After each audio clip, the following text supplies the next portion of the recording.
एक बार की बात है, किसी जंगल में एक कौवा रहता था। वो बहुत ही खुश था क्योंकि उसकी ज्यादा इच्छाएं नहीं थीं। वह अपनी जिंदगी से संतुष्ट था, लेकिन एक बार उसने जंगल में किसी हंस को देख लिया और उसे देखते ही सोचने लगा कि ये प्राणी कितना सुंदर है। ऐसा प्राणी तो मैंने पहले कभी नहीं देखा। इतना साफ और सफेद। ये तो इस जंगल में औरों से बहुत सफेद और सुंदर है, इसलिए ये तो बहुत खुश रहता होगा। कौवा हंस के पास गया और पूछा, भाई तुम इतने सुंदर हो, इसलिए तुम बहुत खुश होगे। इस पर हंस ने जवाब दिया, हाँ मैं पहले बहुत खुश रहता था, जब तक मैंने तोते को नहीं देखा था। उसे देखने के बाद से लगता है कि तोता धरती का सबसे सुंदर प्राणी है। हम दोनों के शरीर का तो एक ही रंग है, लेकिन तोते के शरीर पर दो दो रंग है। उसके गले में लाल रंग का घेरा और वो सूर्ख हरे रंग का था। सच में वो बेहद खूबसूरत था। अब कौवे ने सोचा कि हंस तो तोते को सबसे सुंदर बता रहा है, तो फिर उसे देखना होगा। कौवा तोते के पास गया और पूछा, भाई तुम दो दो रंग पाकर बड़े खुश होगे। इस पर तोते ने कहा, हाँ मैं तब तक खुश था जब तक मैंने मोर को नहीं देखा था।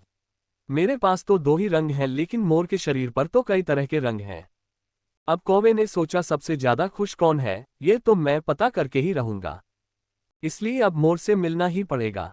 कौवे ने मोर को जंगल में ढूंढा, लेकिन उसे पूरे जंगल में एक भी मोर नहीं मिला और मोर को ढूंढते ढूंढते वह चिड़ियाघर में पहुंच गया। तो देखा, मोर को देखने बहुत से लोग आए हुए हैं और उसके आसपास अच्छी खासी भीड़ है। सब लोगों के जाने के बाद कौवे ने मोर से पूछा, भाई तुम दुनिया के सबसे सुंदर जीव हो और रंग बिरंगे हो, तुम्हारे साथ लोग फोटो खींचवा रहे थे।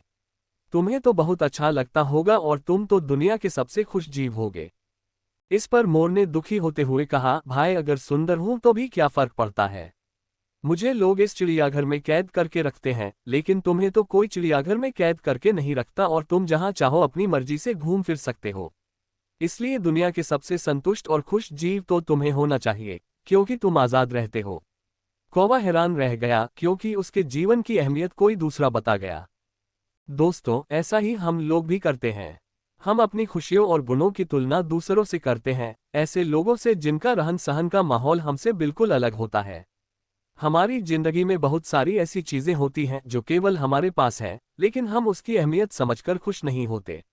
लेकिन दूसरों की छोटी खुशी भी हमें बड़ी लगती है, जबकि हम अपनी बड़ी खुशियों को इग्नोर कर देते हैं।